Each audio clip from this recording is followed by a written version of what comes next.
Então, sejam todos bem-vindos à nossa segunda amostra religiosa, esse professor Lordão 2021.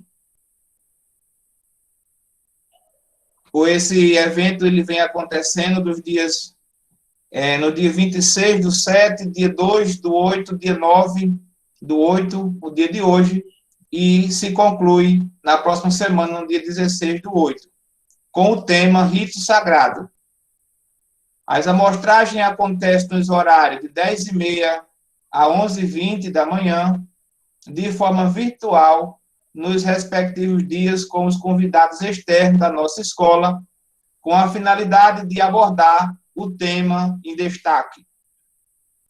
O tema Rito Sagrado é um dos conteúdos abordados na grade programada no Guia de Aprendizagem da Disciplina de Ensino Religioso para os anos 8º e 9º do ano letivo em curso. Ele vem dar movimentação e sentido prático à ideia de sagrado e manter a íntegra união dos seguidores de uma tradição ou organização religiosa.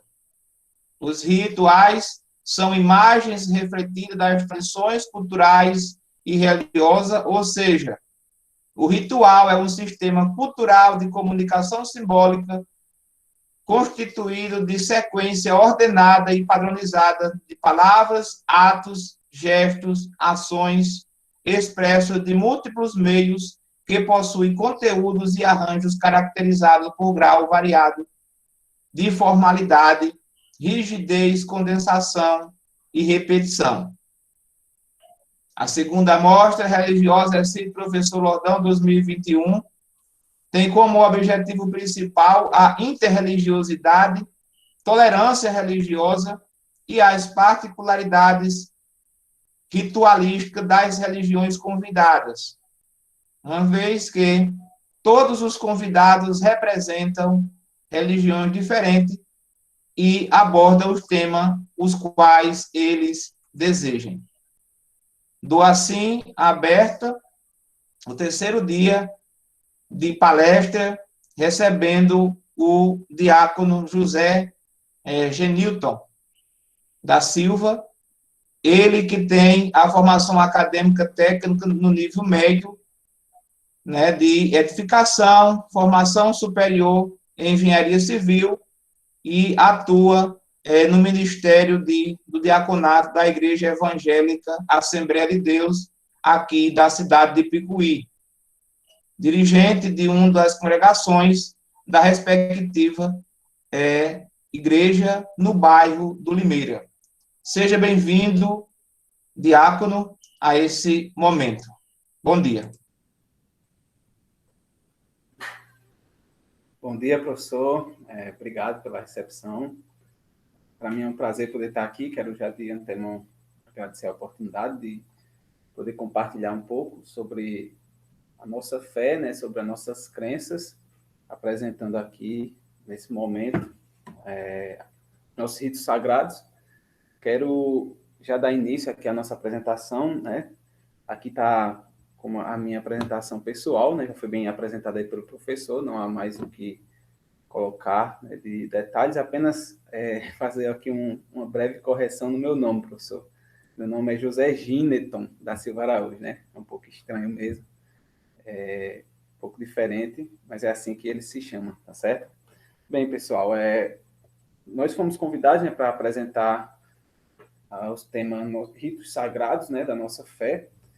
E antes de poder apresentar os nossos ritos a vocês, é importante a gente fazer uma contextualização da nossa fé, explicar os pontos básicos da nossa fé, para que assim possa ser explicado melhor, esses ritos serem inseridos dentro da nossa perspectiva de fé, né? Que aí fica de maneira mais clara para que todos possam entender. A nossa fé ela vai partir de alguns pressupostos básicos, né? Eu coloquei aqui, eu chamei de pressuposto básico porque são pontos essenciais, né? Pontos de partida, como se fossem axiomas, digamos assim, da nossa fé, para que a gente possa sustentá-la, né? Então, os pressupostos básicos, primeiro é que nós cremos que existe um Deus criador, né? Um Deus criador dos céus e da terra, um ser soberano que guia a história da humanidade, como todas as coisas, né? Inclusive aquelas que são transcendentes à nossa compreensão. Então, primeiro, nós cremos que existe um Deus criador de todas as coisas, e esse Deus ele vai se revelar a nós, seres humanos, né, de várias formas. Posso citar apenas algumas. Uma delas é através da própria natureza, né? A própria Bíblia vai dizer isso. No Salmo, e no livro de Salmos, a Bíblia vai dizer que os céus manifestam a glória de Deus e o firmamento revelam as obras das suas mãos, né? Então, nós percebemos Deus analisando a natureza. Esse Deus ele vai se revelar também a pessoas, né? Assim como eu e você. Né? Deus ele pode se revelar a nós. E nós cremos também que Deus, esse Deus criador, ele se revelou a algumas pessoas específicas, né? Que no Velho Testamento são chamados normalmente de profetas, alguns reis, sacerdotes, e no Novo Testamento de apóstolos, por exemplo. Né? Então, são pessoas que receberam, por inspiração do Espírito Santo, essa revelação de Deus. Essas pessoas, algumas, né, registraram essas revelações em livros, outros não registraram diretamente, mas pessoas que viviam próximas a elas, que estudaram as mesmas, também se preocuparam em registrar esses escritos. Esses escritos foram feitos durante milhares de anos, né? Mais de 1000 anos existem entre todos esses escritos que foram revelados a essas pessoas. E esses vários livros foram reunidos num só, né? Que é a conhecida Bíblia Sagrada. Então, essa Bíblia Sagrada ela é uma reunião de todos os livros que fazem parte da revelação de Deus, né? A essas pessoas, profetas, apóstolos, sacerdotes. Então, nós cremos que esse livro é a palavra de Deus. É onde Deus ele se revelou à humanidade através dessas pessoas, e essas pessoas as registraram. Então, também precisamos partir de 2 pressupostos básicos quanto a essas revelações. Primeiro, nós cremos que essas revelações são infalíveis, né, porque foi o próprio Deus que se revelou através do Espírito Santo, e ela é inerrante, ou seja, não erra, nem falha, nem erra. Então, diante disso, nós a temos como palavra de Deus, né? Nós chamamos, resumindo, como a palavra de Deus, ou seja, a palavra escrita, certo? Então, esses são os pressupostos básicos da nossa fé. Partindo desses pressupostos, a gente pode apresentar uma breve contextualização para que a gente possa inserir os nossos ritos sagrados propriamente dito. Então, nós temos que Deus, esse Deus criador, ele vai criar a Terra. Eu trouxe aqui apenas as 4, digamos assim, mais importantes, os 4 mais importantes pontos dessa criação do universo, né, da Terra, propriamente dito.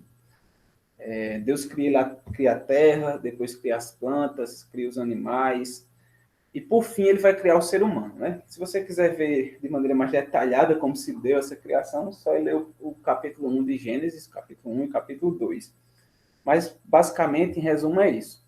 E aí, quando vem a criação do ser humano, nós temos algumas características dessa criação. Né? Primeiro, que Deus ele vai criar o ser humano, né, o homem, com um dos objetivos, não é o único objetivo, tá certo? Mas o que nos interessa é saber isso. E um dos objetivos de Deus ter criado o ser humano foi para que se relacionasse com ele. Bom, Deus ele criou o ser humano para viver um relacionamento próximo, né? Um relacionamento íntimo. E dentre as várias formas de manifestação desse relacionamento, nós temos, por exemplo, a adoração como uma das formas de se relacionar com Deus, do homem se relacionar com esse Deus. Essa adoração, ela parte também, né, está dentro da adoração, que são manifestações de reverência, manifestações de respeito, né, e de glorificação a uma divindade, nesse caso, o nosso Deus, né, o Deus Criador. Dentro dessa adoração, nós podemos tirar um ingrediente chamado obediência. Né? A obediência faz parte da adoração. Quando o ser humano ele obedece a Deus, ele está o adorando, porque está reconhecendo seu senhorio sobre a sua vida. Né? Da mesma forma como nós obedecemos, por exemplo, aos nossos pais. Principalmente quando você já não tem mais aquela ligação assim dentro da casa, do núcleo familiar. Eu, por exemplo, hoje sou casado, mas continuo obedecendo a minha mãe. Então, eu obedeço ela porque eu respeito ela, né? Reconheço que ela é minha mãe, que me criou e tal. Então, eu estou respeitando ela. Da mesma forma, o ser humano, ao obedecer a Deus, né, tá? É uma demonstração de adoração a esse Deus. E quanto a essa obediência, nós destacamos que Deus criou o ser humano para que essa obediência ela fosse voluntária, certo? Não fosse uma obediência, digamos, robótica. E aí, por isso, Deus ele vai dar uma ordem ao ser humano, né? Bastante conhecido, nós conhecemos bem a história, mas faz parte, é bom a gente sempre destacar aqui para poder pegar alguns pontos básicos. Deus ele vai dar uma ordem ao ser humano, né? Ele vai, Gênesis capítulo 2, versículos 15 ao versículo número 17, está escrito assim: o Senhor Deus colocou o homem no jardim do Éden para cuidar dele e para cultivar. Vejamos aqui uma das funções também da criação do ser humano, né? Mas o que a gente quer destacar é a questão do relacionamento. E deu-lhe a seguinte ordem: você pode comer de toda a árvore que está no jardim, mas não coma da árvore do conhecimento do bem e do mal, porque no dia em que comer dessa fruta, certamente morrerá. Então, existe aí uma ordem, né? Vocês podem perceber que existe uma ordem de Deus ao colocar lá uma planta, uma árvore, né? Chamada árvore do conhecimento do bem e do mal, certo, pessoal? Não é uma maçã, como muitos aí acabam falando. Era uma árvore que estava lá e Deus deu a ordem para que não comesse. Então, toda vez que o ser humano passasse por ela e não comesse, ele estava obedecendo, ok? Mas nós conhecemos a história e sabemos que Adão, né, o primeiro homem, ele vai, né, também influenciado por sua esposa Eva e tal, ele vai comer desse fruto, né? Então ele vai desobedecer. E aí surge o conceito de pecado. Basicamente, pecado, a gente pode até procurar no texto original o significado de pecado. Um dos significados de pecado, por exemplo, é errar o alvo, né, no texto original. Mas é basicamente isso, né? Para que fique fácil de nós compreendermos, é você quebrar um princípio de Deus, né? Uma ordem de Deus. No caso, a desobediência se torna um pecado, porque é uma transgressão à vontade de Deus, né? Então, essa obediência, essa adoração já não foi mais voluntária. Então, o homem peca. E vem algumas consequências com esse pecado. E essas consequências, pessoal, ela parte de uma compreensão da natureza de Deus como um ser perfeito, um ser santo, e um ser totalmente santo, né? Essa santidade ela foge à nossa compreensão de maneira perfeita, né? Porque nós cremos também que o que Deus revelou na Bíblia é apenas o que nós precisamos, né? Nós não vamos conhecer Deus completamente através da Bíblia, por exemplo. Nós vamos apenas conhecer os pontos em que Deus quis que nós conheçamos. E vem algumas consequências, né? A primeira delas já está nesse texto aqui, né? Nós vemos lá embaixo. Certamente você morrerá, né? Então, a morte foi uma das consequências do pecado, tá certo? Essa morte ela vai se manifestar de duas formas. Nós chamamos de morte física, essa morte que nós todos passamos, né? Todos nós vamos passar um dia pela morte, tá certo? Ninguém que está aqui, ele é eterno. Então, olha, está lá em Gênesis 3, versículo 19, você foi feito da terra e a terra voltará, certo? Perdão até aí pelo erro de grafia, a terra voltará. Então, foi uma das consequências. O homem pecou, o homem transgrediu, e essa consequência ela tinha que vir naturalmente por causa da natureza santa e justa de Deus. E nós chamamos também de morte espiritual, que é a segunda morte, é outro tipo de morte, né? Que é justamente esse fim do relacionamento com Deus. Porque por Deus ser um Deus tão justo, tão puro, ele não suporta. Tem um texto que vai lá em Abacuque 3, versículo 1, que os olhos do Senhor são tão justos que ele não suporta ver o mal. Então o ser humano ele transgrediu, ele trouxe essa semente dentro de si. Então, naturalmente, ao desobedecer, o ser humano ele quebra esse relacionamento com Deus, né? Então esse relacionamento já não é mais o mesmo. E aí nós chamamos de morte espiritual, justamente esse elo que o ser humano tem com um ser soberano, um ser divino, ele é quebrado, tá certo? Daí nós também entendemos, por isso que nós entendemos todo o anseio do homem, né, em adorar um Deus que é maior do que ele, algo que é maior do que ele, tá certo? E aí, essa morte, ela tem uma característica, ela é hereditária, ou seja, ela passa de um homem para o outro. Por quê? Porque todos nós nascemos desse único ser, né? Estamos falando aqui dos nossos pressupostos básicos, lá do início. Todos nós nascemos desse único ser e nós carregamos essas consequências, né? Tanto a morte física, né, como a morte espiritual também. Nós não nos relacionamos diretamente com Deus, até aqui. Então, veja bem, para ilustrar aqui o que está escrito em Romanos, quando Paulo escreve à igreja de Roma, capítulo 5, versículo 12, ele vai dizer: quando o pecado entrou no mundo por meio de um homem, o pecado entrou na raça humana inteira.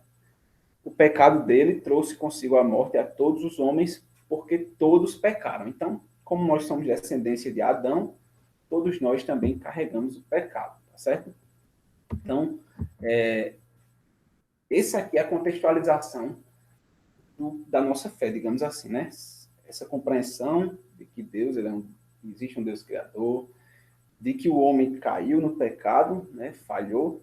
E aí, para resolver esse problema, né, Deus ele vai traçar um plano, certo? Um plano para restabelecer essa comunhão com o ser humano. Veja que Deus ele não pode negar a sua própria natureza. Então, ele vai fazer um plano, tá certo? E esse plano vai passar primeiro por uma redenção, ou seja, por um plano de perdão, de maneira simples aqui, para que a gente possa entender. E vai, logo lá no início, quando o ser humano cai, né, a gente já vai ver essa primeira promessa lá, quando Deus está dando as sentenças, né, para o homem por causa do seu pecado. Ele vai dizer: o descendente da mulher esmagará a sua cabeça. No caso, está se referindo aqui à serpente, certo? Que era o objeto que nós entendemos e nós vemos pelo texto, que figurava a pessoa do diabo, Satanás, que é o inimigo. Satanás significa adversário, certo? Das nossas almas. Então, já existe ali uma promessa de redenção. E essa redenção, ela passa por causa de uma necessidade. Todos nós precisamos desse Salvador, porque nós entendemos que todos nós carregamos a semente do pecado, né? Como nós apresentamos no versículo anterior. Então, é necessário vir uma pessoa que cumpra essa justiça que deve ser imposta a nós, né? Porque o pecado ele entrou por um homem na humanidade. Então, a humanidade precisa receber essa punição, porque Deus é um Deus santo, perfeito e justo. Então, também um homem precisa pagar essa sentença. E aí, a gente está falando aqui sobre a necessidade de um Salvador. Primeiro, nós entendemos por que é necessário, porque não existe ninguém justo diante do Senhor, né? Como a gente estava contextualizando. Essa carta aí, que na carta de Paulo aos Romanos ainda, ele vai dizer no capítulo 3, porque todos pecaram e destituídos estão da glória de Deus, ou seja, estão afastados da glória de Deus, ou seja, do relacionamento com Deus. Então, todos nós precisamos de um Salvador. E aí, esse Salvador, ele vem por meio de uma pessoa também, como eu estava contextualizando. Na mesma carta de Paulo aos Romanos, ele vai dizer: portanto, como o pecado de um único homem trouxe condenação para todos, assim também o ato de justiça, um ato de justiça de um só, resulta na justificação que traz vida, ou seja, o oposto de morte, né, a todas as pessoas. Então, um homem também cumpre o ato de justiça, e esse ato de justiça também vai para todos os homens, porque todos nós carregamos o pecado também, foi por causa de um homem que pecou, então um homem também que cumpre essa sentença, ele é capaz de justificar essa humanidade, ok? Para contextualizar ainda mais isso, né? Esse homem, nós sabemos, é o Senhor Jesus Cristo, né? Também é uma história. Jesus ele é bastante conhecido, né? O cristianismo é uma religião bastante difundida. Essa pessoa chama-se Jesus Cristo, que cumpre a sentença do ser humano lá na cruz do Calvário, né? Lá na cruz, onde ele morre, cumprindo aquela sentença que era para nós. E aí o Isaías vai dizer isso lá quando ele estava ainda profetizando acerca de Jesus. Lá no Isaías capítulo 53, versículo 5, ele vai dizer: a verdade, porém, é esta. Ele, Jesus, foi traído por causa dos nossos pecados. Seu corpo foi esmagado por causa das nossas maldades, né? O castigo que nos traz a paz estava sobre ele. Essa paz é justamente essa volta a um relacionamento harmonioso com Deus, né? Através daquele castigo, nós podemos voltar à paz com Deus, certo? E pelos seus ferimentos, nós fomos sarados, ok? Então, esse é o contexto da salvação, tá bom? Então, como é que eu vou obter essa salvação, né? Visto que eu pequei também com descendência humana, então existe também, eu tenho que obter essa salvação. Como é que eu vou obter? A essência básica é a fé. A fé nesse ato de justiça de Cristo. Então veja que não é nem as nossas próprias obras. O apóstolo Paulo ele vai até dizer isso. Pois pela graça sois salvos, vocês são salvos, mediante a fé em Cristo. Então é a fé nesse Cristo que vai trazer a salvação, o restabelecimento do relacionamento do homem com Deus e os, digamos assim, o anseio, né? o saciamento, né? Não sei nem se essa palavra está correta, né? O saneamento, melhor, o saneamento dessa nossa dessa quebra que nós tivemos com Deus, tá certo? Então, é pela fé em Cristo, né, que nós somos salvos, tá bom? Então, é a fé que é o objeto da salvação. Destaco que essa salvação ela é uma dádiva divina. Ele é um dom de Deus, né? No mesmo texto que nós lemos, que Paulo escreve à igreja de Éfeso, ele vai dizer, pois é pela graça que vocês são salvos, mediante a fé em Cristo. E isso não vem de vós mesmos, é uma dádiva de Deus, né? Ou seja, é uma dádiva que Deus dá à humanidade justamente porque ele envia Jesus Cristo para sofrer essa condenação. Então, nós mesmos não merecíamos, mas recebemos essa dádiva de Deus. É um dom, graça, né? Pela graça. Daí vem essa palavra graça, né? Que nós, no dia a dia, acabamos levando também. É de graça e ela é dada apenas pela fé em Cristo, né? Inclusive, não vem das obras, na continuação desse texto, para que ninguém se glorie. Ok? Então, vem pela fé, é uma dádiva divina, e com isso nós temos o restabelecimento do relacionamento com Deus, que vem por meio de um mediador, ou seja, uma pessoa que fica no meio entre Deus, de um lado, né, que é um santo, justo, e o homem que ele, momentaneamente, ele é falho, né? Todos nós falhamos, nós não somos perfeitos. E aí existe uma pessoa no meio que faz essa mediação entre nós e Deus. Paulo também vai dizer isso quando escreve ao apóstolo, ao pastor Timóteo. Ele vai dizer, há um só Deus e um só mediador entre Deus e os homens, o homem Jesus Cristo, né? Então Jesus ele se coloca aí na posição de mediador. Ok, pessoal? Então, é isso, né? Essa é a contextualização, né? Isso aqui foi apenas a contextualização. Mas aí, com isso, a gente pode inserir esses nossos ritos sagrados, né, na explicação, na explanação dos nossos ritos sagrados, né? Ok? Então, o primeiro rito que nós trouxemos aqui para vocês é o batismo. Né? O batismo nas águas. É o primeiro rito. E esse rito, nós chamamos de ordenança. O que é uma ordenança? É uma ordem que é dada a alguém, né, de maneira simples também. Então, é uma ordenança, temos lá aqui, lá em Mateus, capítulo 28, versículo 19, Jesus diz, portanto, ide e fazei discípulos de todas as nações, batizando-as em nome do Pai e do Filho e do Espírito Santo. Né? Então, existe aí uma ordem, batizem. Deus, ele mandou. Então, Jesus, ele mandou. Então, é uma ordem. E qual o objetivo do batismo, né? Esse é o objetivo também da nossa palestra. O objetivo do batismo é, primeiro, principal, é um ato público da declaração da fé. Então, veja, eu creio nesse ato de justiça de Cristo, né? Creio nos pressupostos básicos, obviamente, mas eu creio, pela fé, eu creio que esse ato de justiça de Deus, de Cristo, ele pode me justificar diante de Deus. Então, eu recebi essa fé. Essa fé, ela precisa ser, digamos assim, publicada, né? Precisa ser declarada, precisa ser exposta. Né? Jesus ele diz que aquele que me confessar diante dos homens, eu confessarei diante do meu Pai. E esse Jesus que vai confessar diante do Pai é o mediador. Então, aquele que crê precisa divulgar. E a forma como nós divulgamos é o batismo, certo? Então, ele é um ato público de fé. Esse ato público de fé, veja que nós temos aqui um texto bíblico também que contextualiza isso. Ó. Os que aceitaram a mensagem, né, do Evangelho foram batizados. Tá bom? Então, veja que é sempre algo na Bíblia Sagrada que é resultado de uma fé, do convencimento através da fé. Outro texto, no entanto, quando Filipe lhes pregou as boas novas do reino de Deus e do nome de Jesus Cristo, creram nele e foram batizados, tanto os homens como mulheres, ok?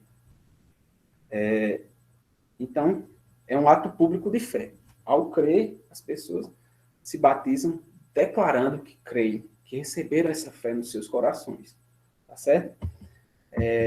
E existe alguns simbolismos dentro desse batismo, né, pessoal? Olha, um dos simbolismos é que, através do batismo, nós temos a união nossa com Cristo em, primeiro, sua morte, depois seu sepultamento e também na sua ressurreição. Na sua morte, quando nós descemos as águas, né, nós estamos como se estivesse caminhando para o sepultamento, como se nós estivéssemos nos unindo a Cristo no seu sepultamento, na sua morte. Quando nós descemos as águas, né, nós nos unimos com Cristo através do seu sepultamento. E quando voltamos das águas, nós estamos nos unindo com ele também na sua ressurreição. Porque assim como Cristo morreu e ressuscitou ao terceiro dia, através da fé, nós também cremos, nos unimos a ele, tanto que na sua morte, um dia nós não morreremos, mas também ressuscitaremos juntamente com ele através da fé. Certo? Texto aqui, só para contextualizar, né, para que vocês possam, para que fique bem claro como que está na Bíblia esse texto, essa compreensão. Paulo também vai dizer: ou vocês não sabem que todos nós, quando fomos batizados em Cristo Jesus, fomos batizados na sua morte, portanto fomos sepultados com ele na morte por meio do batismo, a fim de que, assim como Cristo foi ressuscitado dos mortos, mediante a glória do Pai, também nós vivamos em uma novidade de vida. Bom, agora uma nova vida. Então, eu morro até mesmo para as minhas próprias concupiscências, minhas próprias vontades. Morro com Cristo e ressuscito juntamente com ele. Certo, pessoal? É claro, eu estou falando aqui sobre uma perspectiva de batismo, né, mas existem várias perspectivas, várias formas de batismo ser feito, tá certo? Mas, basicamente, dependendo da denominação, do eixo, até mesmo evangélico, esse batismo ele pode ser praticado de várias formas. Mas o significado é esse, basicamente, tá certo? É isso. Existe batismo, por exemplo, por aspersão, batismo por imersão, e aí por aí vai. Mas o significado é basicamente esse, certo? O significado não muda, apenas a forma de ser feito. Então, esse é o primeiro rito sagrado que nós temos, né? Que simboliza a união nossa com Cristo e a declaração de fé. Esse rito, né, o batismo, ele é feito apenas uma vez, porque justamente nós precisamos declarar uma vez que cremos nesse Cristo, né, como um ato de início dessa fé. Então, o batismo é feito uma vez. E o outro rito que eu trago aqui para vocês é a Santa Ceia, né, ou a Santa Ceia do Senhor. Algumas igrejas chamam de apenas a Ceia do Senhor. Essa ceia também, Santa Ceia também é uma ordenança, né? São essas duas ordenanças que existem no cristianismo apenas, tá certo? O batismo e a Santa Ceia. Paulo, quando escreve a igreja de Corinto, ele vai explicar o momento em que Jesus ele fala sobre a Santa Ceia, dizendo assim: na noite em que o Senhor Jesus foi traído, ele tomou o pão e, depois de haver agradecido a Deus, partiu e deu aos seus discípulos, dizendo: tomem e comam. Então, foi uma ordem aí também. Isto é o meu corpo, que é entregue por vocês. Façam isso para se lembrarem de mim, tá certo? Então, é uma ordenança também. E essa Santa Ceia, ela tem o objetivo de ser um memorial, né? Vemos aqui no texto que nós lemos: façam isso para se lembrarem de mim. Então, a característica desse rito sagrado é um memorial, para que nós venhamos sempre a nos lembrarmos desses elementos que compõem a nossa fé, tá certo? E o primeiro elemento é o pão, né? Pão é um dos elementos. Existem dois elementos. O primeiro é o pão. E esse pão, ele vai simbolizar o corpo de Cristo, né? Na noite em que o Senhor Jesus foi traído, nós lemos esse texto, né? Ele tomou o pão e depois de haver agradecido a Deus, partiu e deu aos seus discípulos: tomem e comam. E ele vai dizer: isto é o meu corpo que é entregue por vós. Então, o pão simboliza o corpo de Cristo, que foi entregue por nós, que sofreu os castigos que eram nossos ali na cruz. Esse corpo foi entregue em nosso lugar. Então, o pão ele vai simbolizar esse corpo, né? Então, quando o pão ele é rasgado, por exemplo, simboliza o corpo de Cristo que foi dilacerado, né? Que foi rasgado também ali na cruz, tá certo? Veja que não é o corpo físico, né? É apenas um símbolo. Tanto que Jesus vai dizer: façam isso para se lembrarem de mim. Para que a gente sempre lembre que o corpo de Cristo foi entregue por nossos pecados, tá certo? Então, esse é o primeiro símbolo, o primeiro elemento da Santa Ceia do Senhor. O outro é o cálice, né? Ou o vinho, como você queira dizer. Esse cálice, ele simboliza o sangue de Cristo. Né? Se você for ver na Bíblia Sagrada, lá no início da Bíblia, você vai ver que o sangue ele era um objeto que simbolizava a vida, né? Tanto que ainda hoje a gente usa muito isso, né? Eu dou meu sangue por alguém. É como se você estivesse dando a vida por essa pessoa. Então, o sangue ele tem esse símbolo muito forte, que é ligado à vida. E o cálice, quando nós bebemos, simboliza o sangue de Cristo que foi vertido na cruz. Ou seja, quando ele morre na cruz do Calvário, o seu sangue é exposto ali, é como se ele estivesse dando a vida dele em nosso lugar também. Certo? Então, também para nos lembrarmos do seu sangue, nós tomamos o vinho. Né? De igual modo, ele tomou o cálice de vinho depois de ser dizendo: este cálice é a nova aliança no meu sangue. Façam isso em memória de mim todas as vezes que beberem. Então, esse sangue de Cristo é como se fosse a aliança. Né? A vida dele é como se fosse a aliança nossa com ele. Né? Assim como a aliança simboliza uma união com alguma pessoa, né? No caso, um casamento, uma união entre os cônjuges, o sangue de Cristo é a aliança nossa com a fé dele, com a fé nele, tá certo? Então, também para que nós nos lembremos sempre que o seu sangue foi vertido por nós, nós tomamos a ceia, tá certo? Agora, no objeto cálice, né, ou no objeto vinho. Então, esses são os dois objetos. Características também da Santa Ceia como memorial. Ela é uma profissão de fé também, porque nós estamos crendo, né, estamos proclamando que cremos nesses símbolos da nossa fé. E, diferentemente do batismo, que é feito apenas uma vez, a Santa Ceia foi designada para ser feita repetidamente, justamente para que nós não venhamos a esquecer. Como é um memorial, ele precisa ser sempre lembrado, então precisa ser feito de maneira repetida, certo?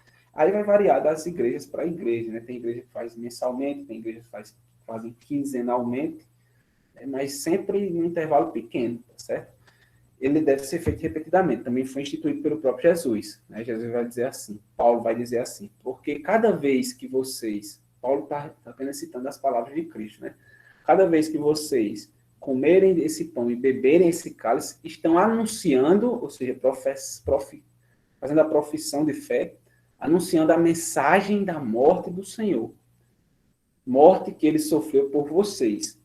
Façam isso até que ele venha. Então, nós cremos também, tá certo? É também uma das características da nossa fé, nós cremos que Jesus vai voltar um dia, tá certo? E aí é um debate mais específico, mas até que ele venha, né, ou até que nós irmos a ele, né, através da morte física, nós devemos sempre estar fazendo esse rito, tá certo? Então, é um rito sagrado. Aí entra o que o professor explicou lá no início, né, a repetitividade desse rito sagrado, né? Esse rito aí, ele realmente ele deixa bem claro, né, aqui, a característica do rito. Ele é repetido, mas ele não é repetido de maneira mecânica apenas, tá certo? Tem um objetivo, e o objetivo é declarar a nossa fé e servir como um memorial, como eu estava explicando. Ok, pessoal? Também tem a característica de comunhão, tá certo? Porque através esse ato de Santa Ceia é feito com as pessoas que abraçaram a mesma fé. Essas pessoas que abraçaram a mesma fé exercem a comunhão, né, que é mais que um relacionamento, né, entre as pessoas de mesma fé. Então, isso é feito em conjunto, né? Paulo também vai dizer isso. Assim, queridos irmãos, quando vos reunirem para ser do Senhor, esperem uns pelos outros, ou seja, façam todos juntos. Vocês vão se reunir, vão ficar juntos.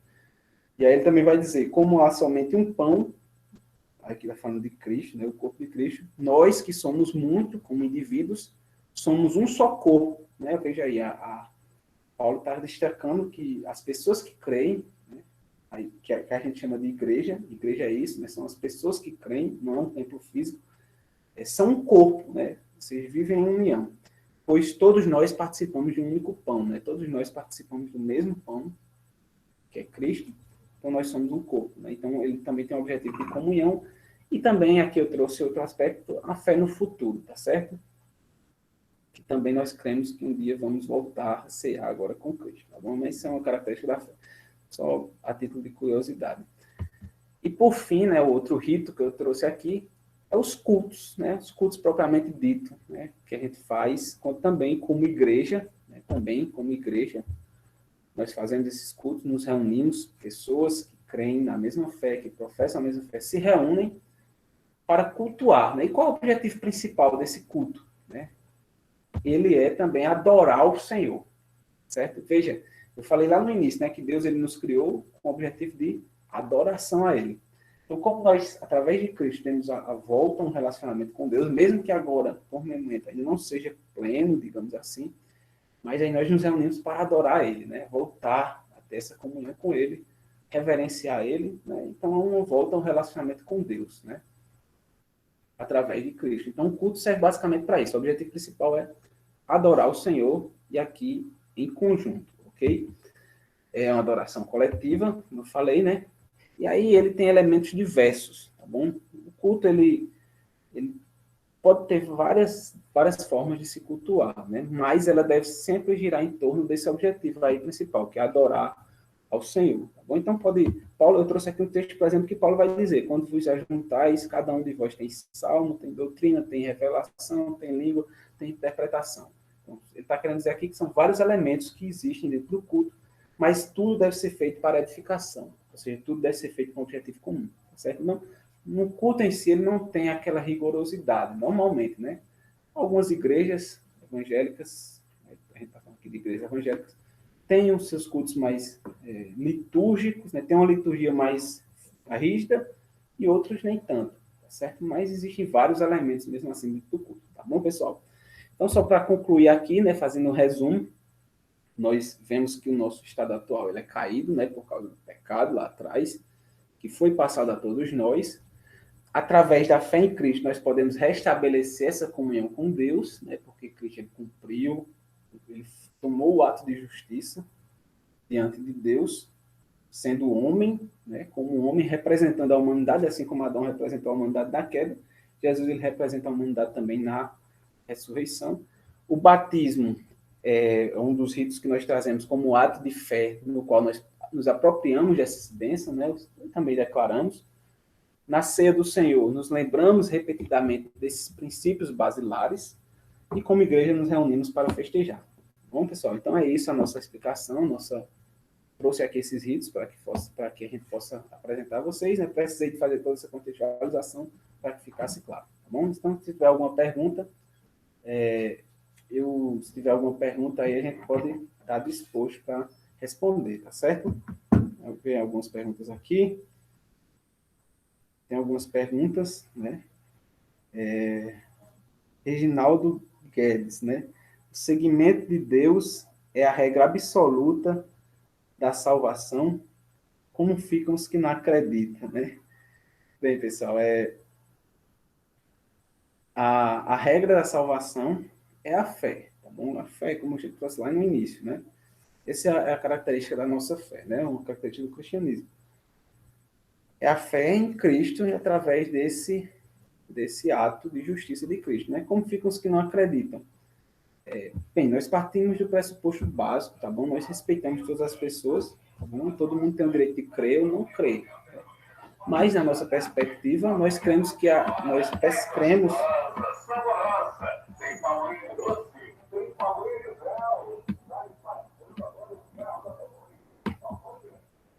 nós cremos, né, que a salvação, ela é uma dádiva, ela é um dom de Deus, tá certo? Então, é um presente. E esse presente, ele é absorvido por causa da própria natureza de Deus, ele é absorvido pela fé. Então, através da fé, nós recebemos a salvação, tá bom? De Deus, de Cristo, dessa nossa condenação. Nós, naturalmente, por si só, nós não temos condições de estar diante de Deus, um Deus tão perfeito, tão puro, tá bom? Então, é necessário, sim, passar pela fé. Os que não acreditam vão, como não acreditam no ato de justiça de Cristo, vão receber esse ato, que é merecido, tá bom? Por ele. Ok, pessoal? É basicamente isso, tá bom? A condenação eterna, como a gente chama, ela não foi criada para a gente, né? Foi criada para o diabo e os seus anjos. A Bíblia vai dizer isso, tá certo? Mas como nós desobedecemos, nós também merecemos naturalmente, certo? Vamos lá. Andrei Farias de Araújo. O que Deus acha de quem manipula e usa a palavra a seu favor? É bem isso. Isso não é novidade, né? Sempre existiu. Se vocês forem ler a Bíblia, gente, existia isso antes mesmo de Jesus vir ao mundo. Os sacerdotes, eles faziam algumas manipulações da palavra, né, da palavra de Deus, a seu favor. Mas vocês vão ver que isso foi combatido através dos profetas. Deus, ele nunca compartilhou com esse tipo de atitude. E o que acontece? Momentaneamente, as pessoas podem até se dar bem, mas no fim elas vão receber, sim, o que merecem. Digamos, o castigo. Tá bom? Ana Cecília Souza Silva, né? Ela vai perguntar, devemos seguir cegamente a Bíblia? Devemos seguir cegamente a Bíblia?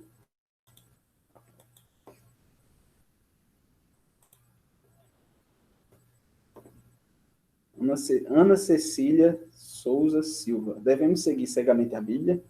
O que acontece se por acaso a gente discordar de algo que está escrito lá? Bem, Ana Cecília, essa palavra seguir cegamente a Bíblia. Primeiro, nós cremos que a Bíblia é a revelação de Deus, né? Faz parte da ortodoxia, tá certo? São cristãos ortodoxos. São os cristãos que creem naqueles dois pressupostos básicos, né? Infalibilidade e inerrância da fé, da palavra, da Bíblia, tá certo?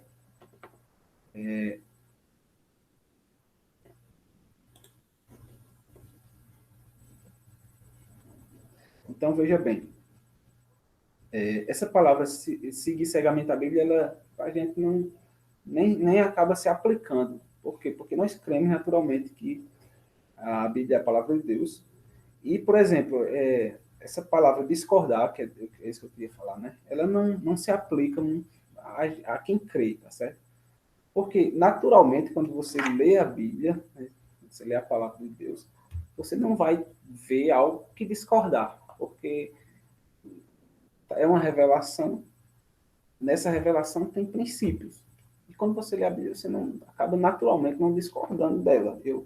A gente não consegue discordar, tá certo? Apenas quando nós fazemos uma leitura superficial, sem compreender mesmo bem o que ela está dizendo, é que nós não conseguimos, muitas vezes, compreender bem o que ela quer dizer, tá certo? Mas aí a gente precisa fazer uma leitura completa e contextualizada, tá certo? Espero ter respondido as perguntas, tá certo? Muito obrigado, mais uma vez, pela atenção de todos vocês. Quero agradecer aqui ao professor Reginaldo, né, por nos dar essa oportunidade de poder estar explicando aqui. Se alguém quiser continuar perguntando aí no chat do vídeo, do YouTube, a gente vai sempre procurar responder, tá certo, pessoal? Obrigado mais uma vez pela atenção. Também quero agradecer aqui, fazer notório meu agradecimento ao evangelista Itamar Luz, né, que também foi uma das pessoas que contribuiu para que a gente estivesse aqui, né? Ele seria o convidado inicial e ele nos indicou. Tá bom? Agradeço mais uma vez e um bom dia a todos. Então, antes de vocês saírem, coloque nome, né, e a turma no chat. Eu quero agradecer ao diácono e a gente conversa no privado, vendo a possibilidade da gente realmente gravar a apresentação para que ele fique bem à vontade, expondo mais os objetivos centrais da religião evangélica, a qual se apresentou hoje no terceiro dia da nossa mostra religiosa, esse professor Lordão 2021. Quero agradecer ao diácono, dizer que estamos à disposição e as considerações finais. Pronto. Eu também agradeço, professor, e também, da mesma forma, me coloco à disposição para o que precisar aí. O pessoal aí também, se quiser tirar dúvida aí, lá no vídeo, né, que for, a gente também vai estar sempre procurando responder, tá certo? Um grande abraço a todos. Obrigado. Isso. Também quero agradecer também a Itamar, né, que o evangelista Itamar, também pode ser chamado de pastor, né, por também ter nos dado a indicação, tá bom? Um abraço a todos. Obrigado, professor, mais uma vez. Ok. Até a próxima. Tchau, pessoal. Bom almoço. Fique com Deus. Tchau. Tchau. Tchau. Tchau. Tchau.